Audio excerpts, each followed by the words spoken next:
क्या आप जानते हैं कि धरती पूरी तरह से गोल नहीं है? और क्या आपको पता है कि हर 100 साल में दिन की लंबाई बढ़ जाती है? और दोस्तों, क्या आपने कभी यह सोचा है कि क्या होगा अगर धरती की घूमने की रफ्तार अचानक से दोगुनी हो जाए? तो दोस्तों, धरती के बारे में कुछ ऐसे ही बेहतरीन फैक्ट्स जानने के लिए बने रहिए वीडियो के अंत तक। Number 10, history of continents. दोस्तों, या तो आप सभी जानते होंगे कि आज जो 7 कॉन्टिनेंट्स धरती के ऊपर मौजूद हैं, वो पहले एक साथ थे और उनका नाम था पेंजिया। लेकिन कैसा रहेगा अगर मैं पूछूं कि पेंजिया से पहले क्या था? तो दोस्तों, आज से करीब 80 करोड़ साल पहले जब पेंजिया का कोई भी अस्तित्व नहीं था, तब सारे कॉन्टिनेंट्स को मिला के एक बड़ा भूखंड बना था। उसका नाम था रोडेनिया और आज का नॉर्थ अमेरिका रोडेनिया के सेंटर में मौजूद था। लेकिन इसके लगभग 50 करोड़ साल बाद रोडेनिया कुछ टुकड़ों में बट गया और इसके बीच टक्कर होने लगे। इन्हीं टक्कर की वजह से नॉर्थ अमेरिका का पैलेचियन पर्वतमाला और रसिया और कजाकिस्तान का यूरल पर्वतमाला बना था। इसके बाद आज से करीब 25 करोड़ साल पहले सारे कॉन्टिनेंट्स दोबारा से एक हो गए और उनका नाम हो गया पेंजिया। लेकिन फिर से आज से करीब 5 करोड़ साल पहले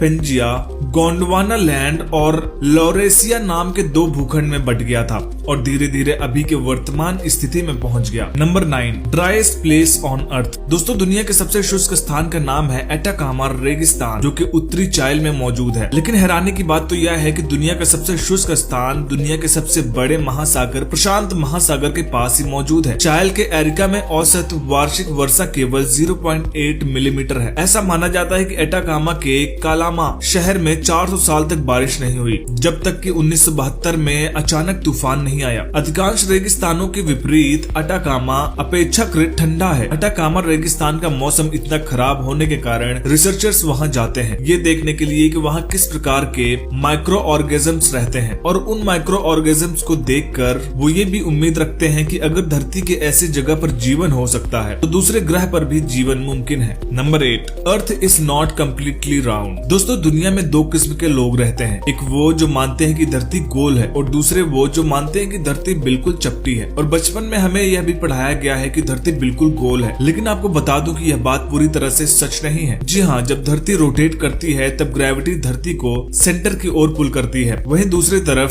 सेंट्रीफ्यूगल फोर्स धरती को सेंटर के बाहर की ओर धकेलता है। इसलिए धरती अपने एक्सिस के ऊपर थोड़ा सा टेढ़ा और चपटी है। और अगर आपसे कोई पूछे कि धरती का शेप कैसा है तो आप बता दीजिएगा कि धरती एक एलिप्सॉइड है। Number 7, water crisis. दोस्तों, क्या आपने कभी सोचा है कि जब हमारी धरती पर इतना सारा पानी मौजूद है तो आखिर क्यों कई जगहों पर लोगों को थोड़े से पानी के लिए तड़पना पड़ता है? तो दोस्तों, धरती पर 97% पानी समंदर में मौजूद है जिसे हम पी नहीं सकते, और जो बाकी का 3% पानी है उसका भी 79% ग्लेशियर और बर्फ के आकार में मौजूद है और उसका 20% मौजूद है धरती के नीचे। ऐसे में अगर देखा जाए तो जो पानी हम यूज करते हैं वो धरती पर मौजूद पानी का बस 1% ही है। इसलिए बहुत सी जगहों पर पानी मिलना आज भी काफी मुश्किल होता है। Number 6, gravity is not equal everywhere. दोस्तों, जैसा कि हमने पहले आपको बता दिया है, धरती पूरी तरह से गोल नहीं है और इसके पूरी तरह से गोल न होने को लेकर पानी का प्रवाह और नीचे मौजूद गतिशील टेक्टोनिक प्लेट्स की वजह से धरती के अलग अलग जगह पर अलग अलग ग्रेविटी मौजूद है और इसी वेरिएशन को ग्रेविटी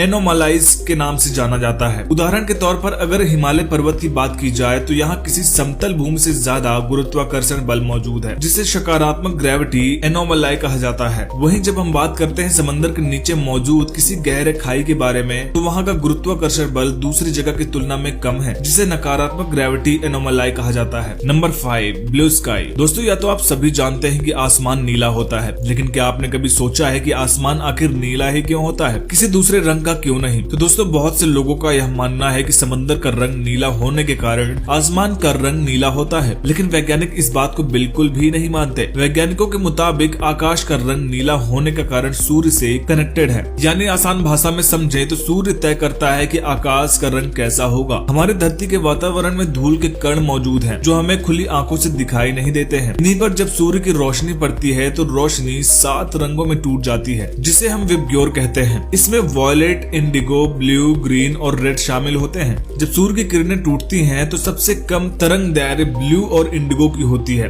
वहीं सबसे अधिक तरंग रेड कलर की होती है, जिसके कारण इंडिगो और ब्लू रंग आकाश में बिखर जाती है। और क्योंकि हमारी आंख नीले रंग के लिए ज्यादा सेंसिटिव है, इसलिए हमें आसमान नीले रंग का दिखाई देता है। Number 4, days are getting longer. दोस्तों अगर आपसे पूछा जाए कि एक दिन में कितने घंटे होते हैं, तो आप सभी यह कहेंगे कि एक दिन 24 घंटे का होता है, जो कि बिल्कुल सही है। लेकिन यह बात हमेशा से सही नहीं था। 4.5 अरब साल पहले जब पृथ्वी बनी थी, तब उसका दिन लगभग 6 घंटे का रहा होगा। 62 करोड़ साल पहले यह बढ़कर 21.9 घंटे का हो गया था। और गणना करके यह देखा गया कि हर 100 साल में दिन की लंबाई 1.7 मिलीसेकंड बढ़ जाती है। पर सवाल आता है कि आखिर ऐसा हो क्यों रहा है? तो दोस्तों चंद्रमा पृथ्वी के घूर्णन को ज्वार के माध्यम से धीमा कर रहा है। दरअसल धरती का घूमना इसके महासागर में आए ज्वार के स्थिति को चंद्रमा पृथ्वी एक्सिस से दूर ले जाता है, जिससे एक ट्विस्टिंग फोर्स बनता है जो धरती के घूमने की रफ्तार को कम कर रहा है। और इसका नतीजा स्वरूप दिन की लंबाई बढ़ती जा रही है। Number 3, leap year. दोस्तों हर 4 साल में लीप ईयर आता है, जिसमें 365 दिन की जगह 366 दिन मौजूद होते हैं। पर आखिर ये एक्स्ट्रा एक दिन आता कहां से है? तो दोस्तों सूरज को धरती का एक चक्कर लगाने में 365.242 दिन का समय लगता है, लेकिन हम गणना की सुविधा के लिए साल को 365 दिन का बताते हैं। लेकिन जब इस 0.242 दिन को 4 बार जोड़ा जाता है तो लगभग एक दिन के बराबर समय बन जाता है। तो इसी एक दिन को ही 4 साल बाद जोड़कर लीप ईयर बनाया जाता है। नंबर 2, डिस्ट्रक्टिव सन। दोस्तों अभी के वक्त में जब टेम्परेचर 40 डिग्री सेल्सियस पार करता है, तब हम गर्मी से परेशान हो जाते हैं और बारिश की अपेक्षा करने लगते हैं। लेकिन यह बात सुनकर आप हैरान हो जाएंगे कि वैज्ञानिकों के अंदाजे के अनुसार आने वाले 100 करोड़ साल में सूर्य का तापमान और बढ़ जाएगा, जिससे पृथ्वी में मौजूद सारे महासागर सूख जाएंगे और धीरे धीरे पृथ्वी से ग्रीन हाउस इफेक्ट भी खत्म होता जाएगा। इसके चलते धरती का तापमान 400 डिग्री सेल्सियस तक पहुंच सकता है और अगर ऐसा हुआ तो धरती पे मौजूद जीवन पूरी तरह से नष्ट हो जाएगा। नंबर 1,